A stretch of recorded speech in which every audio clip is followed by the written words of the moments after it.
राजस्थान के थार रेगिस्तान में स्थित एक छोटा सा गांव रूपगढ़ था, जो अपने किले, बावड़ियों और रेत के टीलों के लिए प्रसिद्ध था। लेकिन गांव से थोड़ी दूरी पर एक पुरानी वीरान हवेली थी, जिसके बारे में कहा जाता था कि वहां आत्माएं भटकती हैं। गांव के बुजुर्गों का मानना था कि जो भी हवेली के अंदर गया वह कभी वापस नहीं आया। हवेली के अंदर से रात में अजीब अजीब आवाजें आती थीं, कभी पायल की झंकार, कभी किसी के रोने की आवाज। जयपुर से आए एक युवा पत्रकार विराट चौहान ने इस हवेली के रहस्य को उजागर करने की ठानी। गांव वालों ने उसे समझाने की कोशिश की, लेकिन विराट ने उनकी बात को अंधविश्वास मानकर नजरअंदाज कर दिया। रात के अंधेरे में केवल एक लालटेन लिए वह हवेली के अंदर दाखिल हुआ।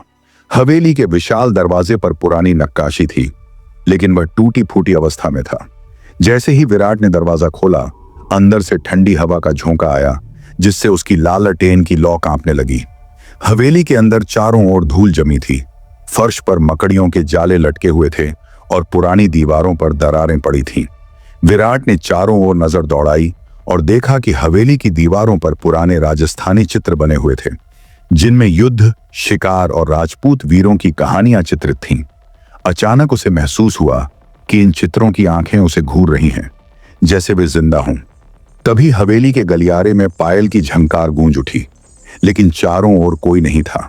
अचानक हवेली के एक कमरे का दरवाजा चरमराकर खुद ब खुद खुल गया। विराट ने हिम्मत जुटाकर उस कमरे में कदम रखा और चारों ओर देखा। कमरे के बीच में एक पुराना झूला पड़ा था, जो धीरे धीरे खुद ब खुद हिल रहा था। अचानक हवा में गुलाब और चंदन की मिलीजुली रहस्यमयी खुशबू फैलने लगी। झूले के पास एक बड़ा लकड़ी का संदूक रखा था, जो धीरे धीरे खुलने लगा।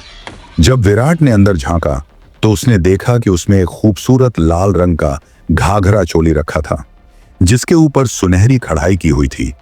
लेकिन जैसे ही उसने कपड़ों को हटाया, उसके नीचे एक खून से सना हुआ छुरा रखा हुआ था। अचानक हवेली के अंदर महिलाओं के रोने की आवाज गूंज उठी, जैसे कोई अपना दर्द सुना रहा हो। तभी कमरे के कोने से एक धीमी मगर दर्द भरी आवाज आई, कौन है वहां? विराट ने पीछे मुड़कर देखा तो एक लाल जोड़े में खड़ी धुंधली आकृति धीरे धीरे प्रकट होने लगी। उसके भारी गहने झिलमिला रहे थे, लेकिन उसका चेहरा धुंधला था। उसने कांपती आवाज में कहा, तुम यहां क्यों आए हो? क्या तुम मेरी मदद कर सकते हो? हवेली की दीवारें धीरे धीरे हिलने लगीं, जैसे वह जिंदा हो गई हो। विराट ने हिम्मत जुटाकर पूछा, तुम कौन हो? तुम्हारे साथ क्या हुआ था? स्त्री आकृति ने गहरी सांस ली और धीरे धीरे कहा, मेरा नाम रुक्मिणी था। यह हवेली कभी मेरी थी, लेकिन अब यह मेरी कब्र है। विराट ने उसके दर्द को महसूस किया और पूछा, क्या तुम्हारी आत्मा को मुक्ति मिल सकती है? रुक्मिणी ने हवेली के एक कोने की ओर इशारा किया, जहां दीवार के पीछे कुछ छिपा हुआ था। विराट ने वहां जाकर जमीन को टटोला और पाया कि वहां एक गुप्त दरवाजा था। जैसे ही उसने दरवाजे को खोला, एक पुरानी पत्थर की सीढ़ी नीचे तहखाने की ओर जाती हुई दिखाई दी। तहखाने के अंदर घुप अंधेरा था और हवा में सड़ी हुई लकड़ी की महक थी।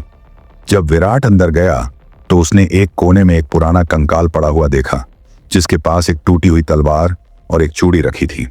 अचानक रुक्मिणी की आवाज आई, यही मेरी कब्र है, मुझे जिंदा दफना दिया गया था। तभी तहखाने की दीवारों पर कुछ लिखा हुआ दिखा, ठाकुर प्रताप सिंह ही हत्यारा है।